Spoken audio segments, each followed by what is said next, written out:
I think it is fair to say that everything all of you guys are doing in the world of artificial intelligence cannot be accomplished without what Supermicro Computer does. So let's start with that, Charles. Yeah. And by the way, thank you very much for coming Thank to you. this event. Thank you for the opportunity. I mean, you're kind of one of the most famous CEOs right now in artificial intelligence, and for you to be here is a real important treat for this audience. Thank you. So NVIDIA makes the GPUs, right? OpenAI, Anthropic, Perplexity, XAI, they make the AI software and they make the chatbots. But explain to this audience why none of it works without SMCI. Oh, yes. I mean, NVIDIA and other chipset company make an AI chip. We are a platform company. We use their chip, make a system, make a rack scale, and make a data center work for application kind of like OpenAI or kind of Grok 3, something like that. Everybody. For application, for all that sort of. Grok, etc. And so let me just jump to something that's really interesting lately that you have done. You just worked with Elon Musk to build the XAI, it's called the Colossus data center in Memphis, 750,000 square foot AI data center to run what, Grok? Yes. And it took you 122 days. Yes. How long would it have taken anybody, any data center company in the past to do that size project? I would like to say it's because of Iran's plan, his leadership, and we are very honored to work with him. It took Iran and Supermicro only 122 days to finish. Usually, it take a company about 1 year or even a little bit more than 1 year. Okay, so how did you do that then? And you said Elon's leadership. It's more like Elon's threat, like get this done now, right? Yes, he pushed a lot, and he have a high standard. But it's also because of our building block solution. Since I founded Supermicro in 1993, I designed everything based on building block solution. And building block solution make us design product quick and manufacture quick and also better quality. And it take us less time to build a system, to build a rack. We call rack plug and play. So when we build a rack and make it ready to run, after we ship to customer just plug in 3 cable, data cable, power, and now one more cable, liquid cable, and then it's ready to run. And that's why we together able to make that data center go to work, time to online so quick. Okay, so, but you just said you founded it in 1993. 5 people, 5 employees, right? Yes. You and 4 others. Yes. Okay, so back then, was data center even anything anybody was really talking about in 1993? Yeah. So, I mean, as a Silicon Valley-based company, we understand Silicon Valley have a higher cost. So we had to do something better, not something cheaper in Bay Area. So because of that mission, that's why we design our product based the time to market. Whenever there are new technology, we aim to bring a new technology to market and also make it better performance, less power consumption, for example, and less IT waste. So we make our product better than our competition. And that's why we are able to help a customer build their data center quicker and better and even lower cost. But when you were building the SMCI servers and the cooling racks, because these chips operate and the heat goes up, there is not enough electricity. The U.S. Chamber of Commerce already said, U.S. Commerce Department said there are not enough data centers in the U.S. to meet the rising AI fuel demand. So everybody wants to build these, but the electricity draw is unbelievably heavy, is it not? Yes. And how is it that you are able to provide a service that uses less electricity, less energy? Because that is something that will be key in the future.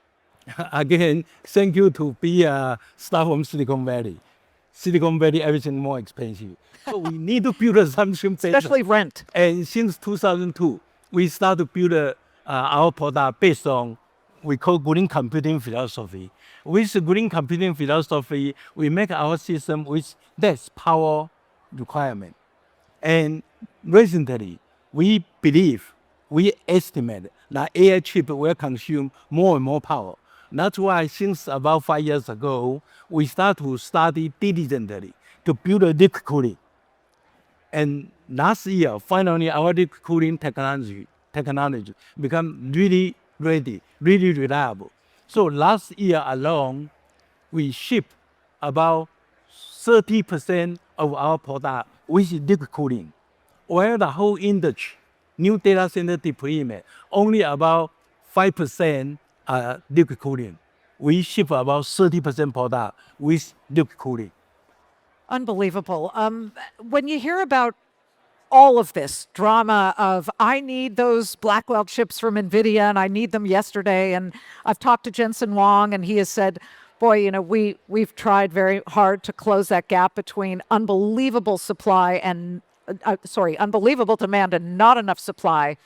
They are closing that gap now, but when you see this AI arms race that everybody's talking about, it does bring up the concept of a bubble. Are we in the middle of a mini bubble within the cycle? Too much demand? Is it going to start to slow down? Okay, as you know, this AI boom has been very big. And AI now is so powerful, so fancy. But AI can be even much, much more powerful. AI can be even much, much faster, smarter, more fancier, more user-friendly, and better knowledge. So I believe there are unlimited room for AI to grow. Yes, the market maybe sometimes grow faster, sometimes slower. But overall, in next 5 years, 10 years, no doubt, AI, hardware demand, software demand will continue to grow. What do you foresee when it comes to demand? Because we hear a lot of companies that say, oh, demand looks great. But then you also hear reports that Microsoft has been scaling back some of its AI data center leases. Microsoft denied that, but there are some other companies that word is that they are just pulling back a little bit. What are you hearing from your hyperscaler customers? Well, market always sometimes grow faster, sometimes a little bit slowing down. But for AI demand, I believe long term will be still. Okay, that's long term. Let me push you here. What about right now? Right now, a little bit more balance.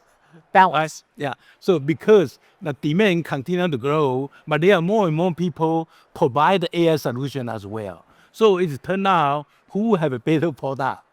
That kind of like a Blackwell, very good GPU. Kind of Supermicro solution, especially our liquid cooling solution, building block solution, I believe the demand will be still very strong. I just spoke to Kevin Weil of OpenAI. He is here. Very, very smart guy. He's the chief product officer at OpenAI. So he's constantly coming up with ideas and things. And we're going to run that interview tomorrow on Fox Business. But one of the things he talked about was the pace of creation of these AI chatbots and these AI agents. China was behind. They've suddenly, if you believe all the fear and the market sell-off after DeepSeek, and now Manus, which was talked about yesterday on this stage, this new AI agent that supposedly thinks and doesn't need extra prompts. It just continues to do things even if you're done with them. It's a little HAL-esque from 2001 Space Odyssey, but how does that play in with everything that you do? That just means that there is going to be an enormous demand for AI data center operations, right? Yeah, AI boom started from USA 2-3 years ago when NVIDIA introduced GPU and when OpenAI introduced ChatGPT. I mean, that was the big moment, wasn't it? The boom started very quickly from USA. And then later, every country, especially USA, almost every company try to start to jump into the AI, even most enterprise. They will be in AI business very soon. And that's why I believe that overall demand will continue to grow. And yes, people also start to have more choice. So the company have a better software, have a better hardware, have a better chip. I believe the room still very big. Okay, so it's a global thing right now, certainly. So you go where the money is, right? Who has more money than a lot of the Middle Eastern countries like Saudi Arabia? I understand that they are very interested in doing data center build out. Are you getting any of that business? What are you hearing from the Middle East? Yeah, we heard lots of demand from Middle East now. And indeed, we are lucky, happy to work with some partner in Middle East as well. So there are lots of opportunity in Middle East, in Europe now as well, and even in Asia as well. Is there a wait list for what you guys do? I mean, it seems like you are in heavy demand. The demand continue to grow, but at the same time, there are also more supplier, more provider. So that's why better quality, less power consumption, it's all become an important factor. So this is more of a big idea software group where they come up with the ideas that AI can and problems AI can actually solve.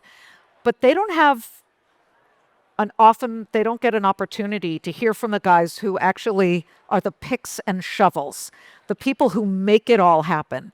Where do you source all of your material? I know you manufacture in San Jose and Silicon Valley, which puts you at an advantage right now because, as you know, the tariffs that President Trump is determined to slap on Asia and China in particular could be onerous for many companies. But when you're talking about the actual material that the servers are made of, is that aluminum? Is that steel? Tell me what goes into it and whether you see increased costs coming for that, because it will matter to all of these people who want to deploy their AI. Yeah, we are a Silicon Valley-based company, and we today still design, manufacture, integration, service most of our product based on our San Jose facility. While we start to leverage more and more facility in Taiwan and in Malaysia as well, we are also planning extend our operation to Middle West and East Coast, the South State. So overall, the tariff, yes, will impact the market more or less, but the overall impact to us should be less because we have been a USA-made company since day one. And we will continue to grow operation in San Jose while expand our business to Middle West and East Coast as well. Here's something about Supermicro. There are a lot of semiconductor companies right now thinking about or actually implementing and announcing layoffs. HPE just announced last week 2,500 layoffs. SMCI has, Charles says, never had a layoff. That must mean that you run very lean. Yeah, that's not wood. That's faux suede, but we'll find you some wood later.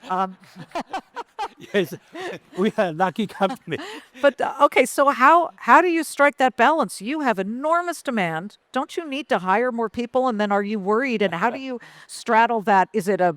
Are we in the boom? Are we in a boomlet or a bust? Which part of the cycle? Yes, as an engineering-oriented company, we calculate, we forecast everything as precise as possible. And that's why in the last 31 years, so far we never had to lay off people. And indeed, every quarter we have been profitable. And now with the AI boom and with our liquid cooling, with our product consume up to 40% less energy power, consume water 40% less, smaller space requirement, and better quality end-to-end data center building block solution. So we are helping large size, middle size, and small size data center to build a data center quickly, easier, and more efficient. So I believe we won't have to lay off people in next few years as well. I always think in these strange terms, and I get into like logistics and numbers and things like that. As you built out the XAI data center, Colossus, in Memphis, Tennessee, in a record 122 days, how many Supermicro employees did it take? How many did you have on the job? A lot in San Jose. So again, we build a system, build a rack, and make our rack scale, plug and play.